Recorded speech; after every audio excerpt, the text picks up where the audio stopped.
What's up guys, Johnny here, welcome back. Today I want to talk to you about my absolute favorite FPV drone racing camera, the Foxeer Predator V2 Micro. Alright guys, so I was lucky enough to have Foxeer send me a couple of Foxeer Micro Predator V2s for testing, and I've had the chance to fly these things for about a month or 2 months now. Really generous of them, really appreciate it. Thank you for sending this in for testing, and thank you for being patient with me as I put it through its tests. I wanted to make sure that I had adequate time to race it, get timing with it, see how I overall liked it, and so I can compare it to the other cameras I have and give you guys just that good feedback, letting you know, is this camera worth flying?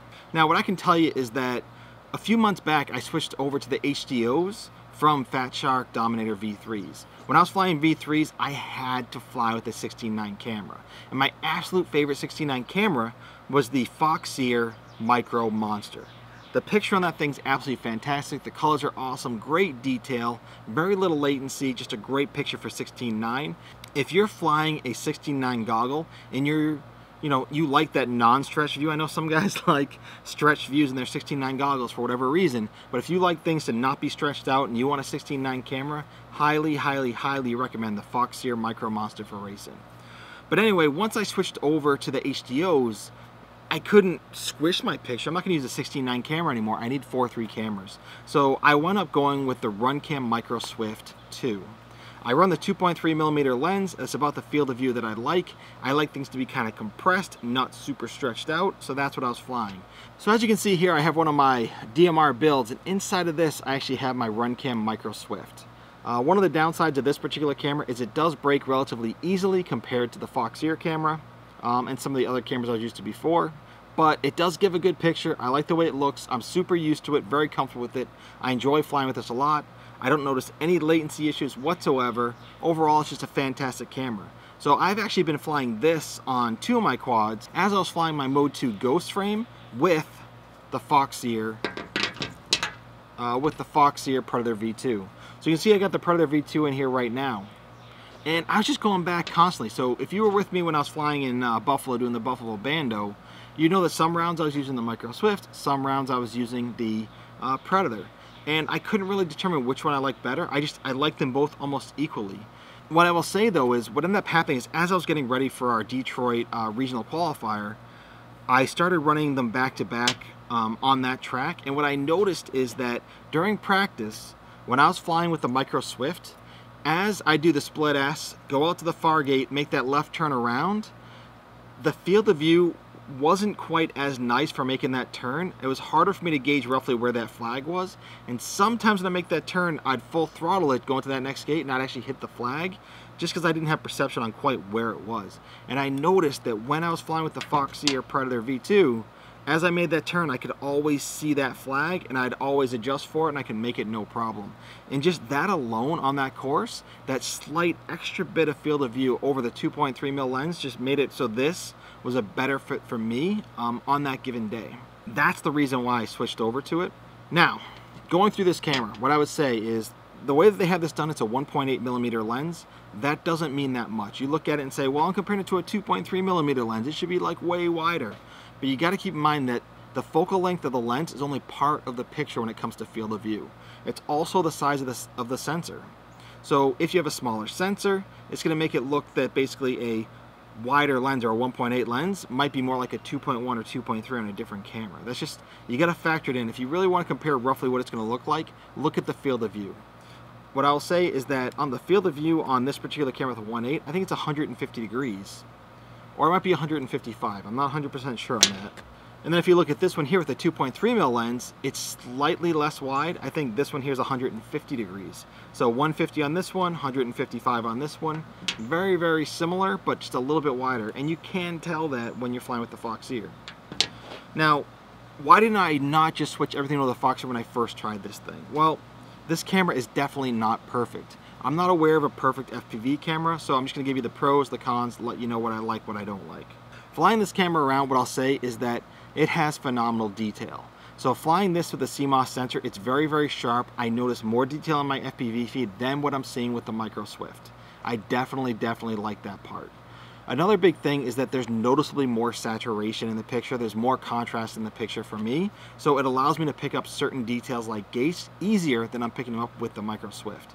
Now, flying multi-GP gates, it doesn't matter nearly as much because they're so big and they stand out so much.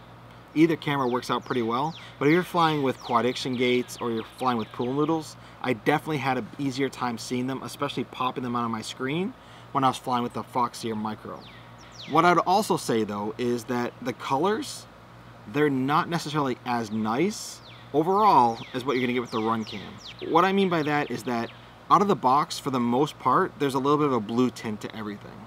Now, I kind of get used to that. It doesn't bother me too much, but where things do start to bother me is there are times when you look at the ground, it can get very dark, you come back up, it looks light, and you start having these fluctuations in colors. If you're flying towards sundown, you'll start seeing the ground get very dark.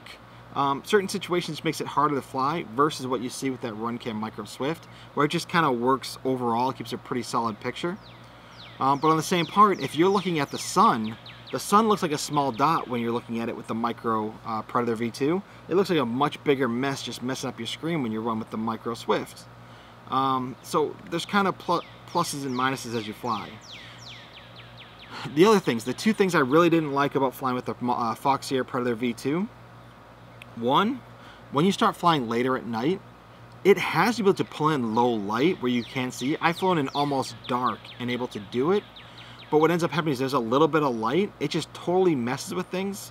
Where as you go towards it, things get real strong streaky lines. Most of the details get really dark. You can't really see. But then if it gets even darker, all of a sudden you can see again. It's just grainy and it works.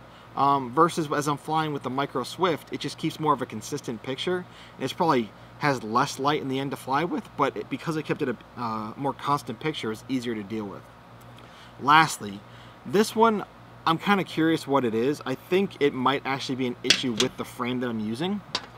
But as I fly around on a sunny day with my Detroit multi-rotor frame, if I'm flying with the Foxeer camera in it, I get this bright red flashing at the bottom when there's the sun, when it's kind of reflecting or I'm flying kind of towards the sun. And I think what might be happening is this piece of metal here below my camera may be reflecting some light and it's kind of getting a highlight spot on the bottom of my camera. I say that only because I've never noticed the issue when flying with my canopy here with the Mode 2 Ghost. I never have an issue with just bright red spots at the bottom. And it can be super distracting as you're going around the race course and you see a bright red flashing. Very frustrating. I've never had that issue here flying with this particular quad, the 2.3mm lens with the same frame. And I think the reason for that may be this is a 2.3mm lens. It's not as wide on the lens. And this one's just wider on the lens. It may be picking up more light at the bottom. It may be reflecting off this piece of metal. And it's just really unfortunate. So again, as long as I'm flying a frame that doesn't have that at the bottom, I don't notice that red flashing. But I do notice it here. So it's something to be aware of, that it's more likely to happen with the Foxeer Predator V2. But bottom line, guys, is this. I put these quads on the race course. I ran the regional qualifier with these quads. I was doing practice with these quads.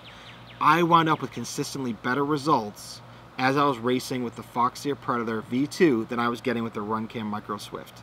To me, as a racer that cares about doing as well as possible in races, that's all that matters. As I was doing my practice, I'm showing you here, I was pulling consistent 17-second laps in practice flying that camera. And yeah, I was getting laps into the 17s with the other camera as well, but I wasn't doing it as consistently. It just didn't feel as comfortable for me. So when it came to the actual Detroit regional qualifier, I knew there was only one camera for me, and I was going to be racing the Foxeer Predator V2, and that's going to be racing on all my quads from now on, or until at least I find a better camera that maybe solves all my issues. So yeah, it's not the perfect camera yet. To me, it's a huge step up from others. I have ran the Predator V1 before. I do find the color profile a little bit better in the V2. I'd highly recommend it to you if you have not tried it before. Like I said, it's my absolute favorite camera. It's the one I recommend for racers. Love, love, love this camera. And if you guys are looking for a new camera to try on an existing build or building something new, highly recommend try out the Foxeer Predator Micro V2.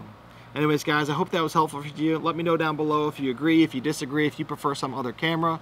I'd love to hear from you. And as always, I'll catch you guys next time. Peace!